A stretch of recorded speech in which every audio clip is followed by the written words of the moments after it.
اچھا علی بھائی، اکثر اوقات جو ہے ایک حدیث جو ہے نا بخاری کے ریفرنس سے سوشل میڈیا پر بہت شیئر کی جاتی ہے کہ میں جو علی جو ہیں وہ علم کا شہر ہیں، ابو بکر بنیاد ہیں، اور عمر دیوار ہیں، اور عثمان رضی اللہ عنہم اجمعین یہ چھت ہیں. اور تو وہ پوچھتے ہیں کہ یہ حدیث جو ہے صحیح بخاری کی کس چیپٹر میں؟ بخاری شریف ہی کوئی نہیں ہے، بکاری شریف ہی ہوئے گی کدھر تہاڈی گھڑیاں روایتاں کسی حدیث میں یہ موجود نہیں ہے کہ جی وہ ابو بکر بنیاد ہے اور عمر چھت ہے اور عثمان دیواریں ہیں. ہاں یہ جو آخری حصہ ہے نا وہ ترمذی میں ہے کہ میں علم کا شہر ہوں، میں حکمت کا شہر ہوں، علی اس کا دروازہ ہے. لیکن وہ بھی روایت اصول محدثین پہ کمزور ہے، امام ترمذی نے خود جرح کی ہے. لیکن اپنی مقدمے میں یہ بات درست ہے مولا علی کے حوالے سے جو ہے. اب دیکھیں کہ کتنا شرمناک کردار ہے ان علماء کا کہ ان کی مرضی سے یہ پوسٹیں بنتی ہیں، اس کو انڈورس کرتے ہیں، اور صرف پوسٹیں نہیں، کئی جگہ تقریروں میں ان کے چوزوں نے جو شاگرد ہیں مولویوں کی موجودگی میں یہ حدیثیں بیان کی ہیں کہ میں علم کا شہر ہوں، ابو بکر اس کی بنیاد ہے، عمر اس کی چھت ہے، اور عثمان اس کی دیوار ہے، اور علی اس کا دروازہ ہے. تو ان علماء کو شرم نہیں ہے یہ دنیا کی کسی کتاب میں ضعیف روایت بھی کوئی دکھا دیں، بالکل گھڑی بھی فیبریکیٹڈ روایت ہے صرف مولا علی کے مقابلہ کرنے کے لیے، کیونکہ ترمذی میں روایت تھی نا میں علم کا شہر ہوں، حکمت کا شہر ہوں، علی اس کا دروازہ ہے. چونکہ یہ صحیح ضعیف کا فرق نہیں کرتے نا تو یہ ضعیف حدیثیں فضائل میں لے لیتے ہیں. تو انہوں نے کہا حضرت علی کی تو فضیلت ہمیں ماننی پڑی تو باقیوں کی خود ہی بنا دو. حالانکہ وہ کریکشن کے طور پہ اس میسج کو جاری کرتے ہیں. جی کریکشن کے طور پہ کرتے ہیں کہ جی اے پوری حدیثیں جی پوری او کہانی جے بھائی مرنے سے پہلے اے مسلمان کر لے اس پہ غور. کتابوں کا خدا اور ہے، مدرسوں کا خدا اور، علماء کا خدا اور، بابوں کا اور بابیوں کا خدا اور. ٹھیک ہے، یہ کہانی ہے، کوئی ایسی چیز نہیں ہے.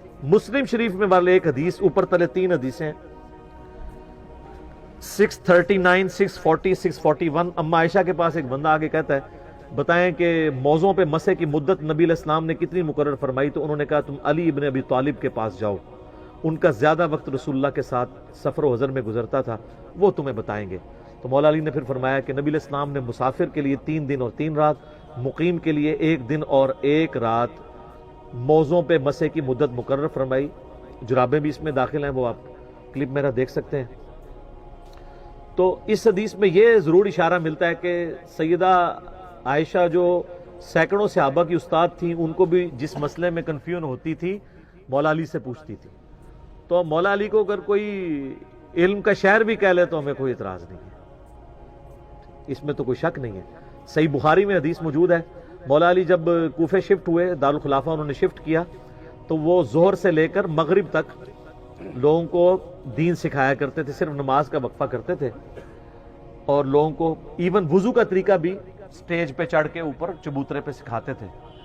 اور پھر انہوں نے ایک دفعہ اعلانیہ کھڑے ہو کے پانی پیا اور فرمایا کہ میں نے دیکھا ہے کہ کوفے کے لوگ کھڑے ہو کے پانی پینے کو معیوب سمجھتے ہیں، جبکہ نبی علیہ السلام کو میں نے دیکھا ہے کہ آپ علیہ السلام وضو کا بچا ہوا پانی کھڑے ہو کے پیتے تھے. اس میں پھر پاک مولویوں نے چھوڑی کہ جی وضو کا بچا ہوا پی سکتے ہیں، دوسرا نہیں، کہ وہ دوسرا ڈیفرنٹ ہو جاتا ہے.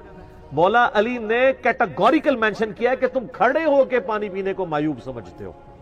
اور الگ سے ترمذی میں حدیث موجود ہے، ابن عمر کہتے ہیں کہ نبی علیہ السلام کے مبارک زمانے میں ہم کھڑے ہو کے کھانا بھی کھا لیتے تھے، پانی بھی پی لیتے تھے، نبی علیہ السلام منع نہیں کرتے تھے. جواز کی حد تک درست ہے، عمومی عمل بیٹھ کے لیکن کھڑے ہو کے بھی درست ہے. تو یہ کیا کیا کہانیاں ان کی چلتی ہیں، تو اس اعتبار سے ٹھیک ہے. اب میں جان کی مان پاؤں تو عرض کروں، یہ حدیث ہے کہ ابو بکر سے محبت نہیں رکھے گا مگر مومن، ابو بکر سے بغض نہیں رکھے گا مگر منافق. ہے کوئی حدیث؟ نہیں. ہاں، لیکن یہ حدیث اگر آپ کسی سنی کی مسجد میں لکھ کے لگا دیں، نیچے بخاری شریف لکھ دیں، مسلم شریف لکھ دیں، کبھی کسی نے نہیں پوچھنا یہ کدھر لکھی ہوئی ہے. لیکن اگر آپ اوریجنل حدیث مسلم کی 240 لکھ کے کسی بریلوی دیوبندی اہل حدیث کی مسجد میں لگا دیں، بریلویوں کی تو میں بات نہیں کرتا، ان میں ناسبیت کم ہے، دیوبند اور اہل حدیث کی مسجد میں لکھ کے لگائیں. ہم نے پریکٹیکلی ہمارے بھائیوں نے تجربہ کیا ہے، شام تک اللہ کے فضل سے دنگا فساد شروع ہو جاتا ہے. وہ ایک دو کاٹ لی حدیث مسلم شریف میں لکھی ہے. اور اگر آپ کو یقین نہیں ہے، آپ اپنے کسی کٹر قسم کے بھائی کو جو سنی ہونے کا کلیم کرتا ہو ایک میسج ٹیکسٹ کریں محرم کے دنوں میں، علی سے محبت نہیں رکھے گا مگر مومن، علی سے بغض نہیں رکھے گا مگر منافق، اور نیچے لکھیں صحیح مسلم 240، تو آگے سے جو میسج آئے گا وہ آپ کو بتا دے گا کہ مولا علی کی شان ہضم کرنا ان کے لیے مشکل ہے۔ دیکھیں نا سر غدیر خون پہ ہم کھڑے ہوئے ہیں نا، غدیر خون پہ نبی علیہ السلام نے اینڈ پہ وہ بھی فرمایا تھا من کنت مولا فہذا علی مولا۔ سر کسی نے سوچا تھا کہ اہل حدیث کے ممبروں سے اہل بیت کی شان بیان ہو رہی ہے؟ آج تک تو اہل حدیث کے ممبروں سے یہ بیان ہوتا تھا فضائل صحابہ کانفرنس، اب لکھا ہوتا ہے فضائل صحابہ و اہل بیت، اہل بیت برکت کے لکھا ہوتا ہے، بیان وہی ہو رہے ہوتے ہیں، فضائل صحابہ بھی نہیں بیان ہوتے، فضائل معاویہ ہی بیان ہو رہے ہوتے ہیں۔ وہ آپ کے شر سے بچنے کے لیے، میرے شر سے یہ لوگ نہیں بچ سکتے، میرے شر سے بچنے کے لیے ان کو منکرین حدیث ہونا شرط ہے۔ میں نے بتایا نا غامدی صاحب نے کہا کہ مجھے تو سارے کہتے ہیں کہ منکر حدیث ہوں، کیا اہل حدیث دیوبند اور بریلوی صحیح بخاری کی 2812 نمبر حدیث کہ عمار کو ایک باغی جماعت قتل کرے گی، وہ ان کو اللہ اور جنت کی طرف بلائے گا اور وہ معاویہ کی پارٹی دوزخ کی طرف بلانے والی ہوگی، یہ حدیث ماننے کے لیے کوئی تیار ہے؟ مانتے ہیں؟ وہ کہتے ہیں ہم انکاری نہیں ہیں، ہم کہتے ہیں آپ اقراری نہیں ہیں۔ ہم کب کہتے ہیں ہم انکاری ہیں؟ انکاری ہو تو آپ کی جرت نہیں ہے، لیکن آپ کونے بڑے نے، اقراری بھی کوئی نہیں۔ چھوڑ دیو کربلا ہر جگہ آ جاندی ہے، اگے ٹرو۔